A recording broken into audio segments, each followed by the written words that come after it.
Salam sejahtera untuk kita semua. Pelajaran Sekolah Sahabat dengan tema utama Dalam Cawan Lebur bersama Kristus.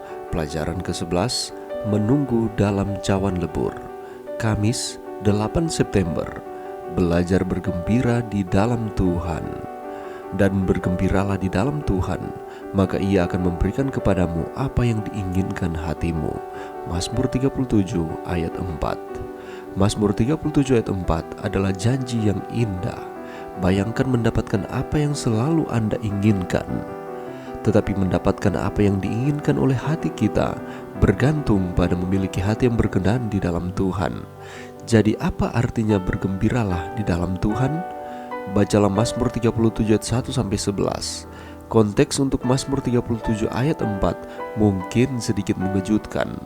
Daud sedang menulis tentang dikelilingi oleh orang-orang yang bekerja melawan Allah dan melawannya.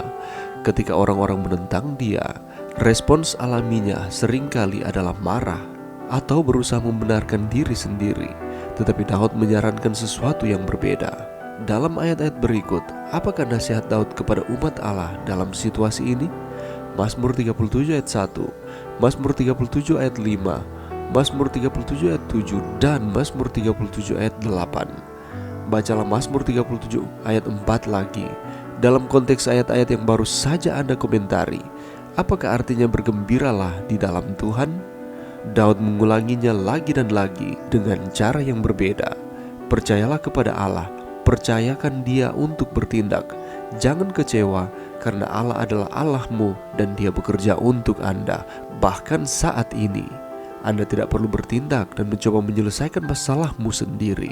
Bapamu di surga yang bertanggung jawab. Percaya padanya, percaya sepenuhnya kepadanya. Dalam konteks inilah Daud menulis tentang bergembira di dalam Tuhan. Bergembira di dalam Allah berarti kita hidup dalam keadaan kepercayaan yang sempurna. Tidak ada yang bisa mengacaukan kedamaian kita karena Allah ada di sini dan bekerja. Kita bisa memuji Dia, kita bahkan bisa tersenyum karena tidak ada yang bisa memperdaya Allah kita. Ketika kita dapat belajar melakukan ini, kita benar-benar akan menerima apa yang dirindukan hati kita, karena kita akan menerima apa yang ingin diberikan oleh Bapa kita yang pengasih pada saat yang paling menguntungkan bagi kita dan kerajaannya. Bagaimanakah Anda bisa belajar untuk bergembiralah di dalam Tuhan? Luangkan waktu untuk berdoa, mencari tuntunan Allah tentang bagaimana hal ini dapat menjadi kenyataan dalam hidup Anda.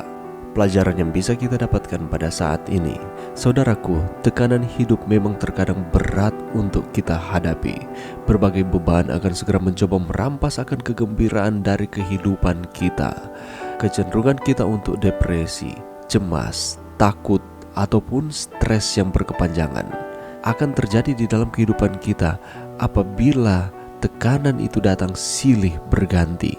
Dan jika kita memelihara akan perasaan-perasaan yang sudah disebutkan tadi, maka akan semakin menghilangkan senyuman dari wajah kita.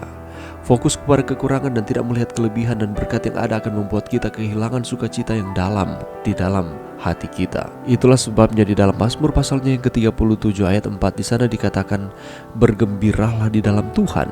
Dan ketika kita bergembira di dalam Tuhan, maka Ia akan memberikan kepada kita apa yang diinginkan hatimu. Apa maksudnya bergembira di dalam Tuhan?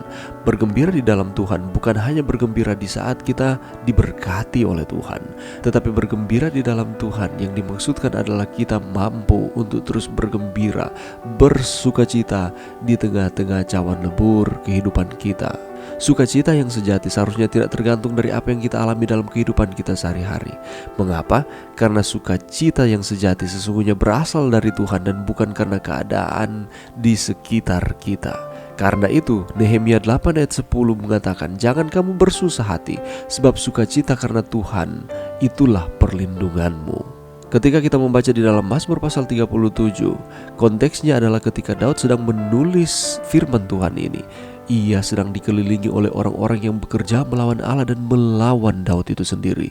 Ketika orang-orang menentang dia, respon alaminya seringkali adalah marah atau berusaha membenarkan diri sendiri. Tetapi Daud melakukan sesuatu yang berbeda. Demikian pula dengan kita seringkali terpancing emosi kita ketika ada orang yang tidak setuju dengan kita atau menentang kita, kita seringkali marah ataupun kecewa dan berusaha menunjukkan bahwa saya lebih benar dibandingkan orang tersebut, tetapi belajar dari pengalaman Daud. Itulah sebabnya dia katakan, percayalah kepada Allah. Percayakan kepada Tuhan bahwa Dia akan bertindak. Janganlah kita kecewa, karena Allah adalah Allah kita dan Dia bekerja untuk kita, bahkan sampai pada saat ini di dalam kehidupan kita. Dalam konteks inilah Daud menulis tentang bergembira di dalam Tuhan.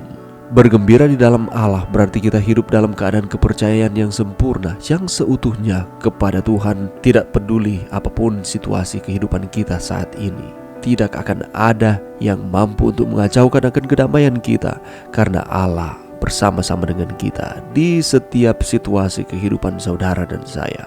Kita bersyukur kepada Tuhan karena kita memiliki Allah yang pengasih, Allah yang panjang sabar, yang terus memberikan kasih karunia-Nya kepada saudara dan saya. Itulah sebabnya marilah kita terus bergembira di dalam Tuhan di setiap situasi kehidupan kita. Mari berdoa. Terima kasih Tuhan atas firman-Mu pada saat ini. Mampukan kami Tuhan untuk kami terus bergembira di dalam Tuhan di setiap situasi kehidupan kami. Ini doa kami di dalam nama Yesus. Amin.